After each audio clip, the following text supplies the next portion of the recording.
पुण्यातील hit and run प्रकरणाची देशभरात जोरदार चर्चा असताना शिरूर तालुक्यात देखील एका अल्पवयीन पोलीस पाटलाच्या 15 वर्षीय मुलीनं मालवाहू पिकअप चालवताना दुचाकीला धडक दिल्यानं दुचाकीवरील 30 वर्षीय तरुणाचा जागीच मृत्यू झालाय तर एक जण गंभीर जखमी झालाय। हा अपघात एवढा गंभीर होता की मालवाहू पिकअपनं मोटारसायकलसह चालकाला 20 ते 30 फूट फरफटत नेलं आणि या अपघातात दुचाकी चालक अरुण मेमाणे याचा जागीच मृत्यू झालाय तर महेंद्र बांडे हा जखमी झालेला आहे। अधिक माहिती देत आहेत आमचे प्रतिनिधी रायचंद शिंदे आपल्यासोबत जोडले गेलेले आहेत। रायचंद, नेमकं काय घडलंय?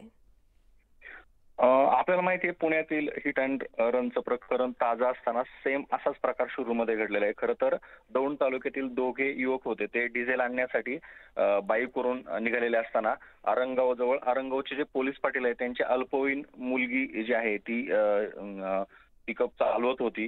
शेजारी तिचे वडील बसलेले होते पण पिकअपचा वेग एवढा जोरात होता की एका कॉर्नरला या दोघांना सुद्धा साधारण 20 फुटापर्यंत फरफटत नेलं। त्याच्यामध्ये हा एक तरुण जागेवरती ठार झालेला आहे। त्यानंतर स्थानिक नागरिकांनी आणि या युवकाने पोलीस स्टेशनला तक्रार दिली आहे। शिक्रापूर पोलीस स्टेशनला या मुलीवरती गुन्हा दाखल झालेला आहे आणि पुढील तपास आता पोलीस करत आहेत।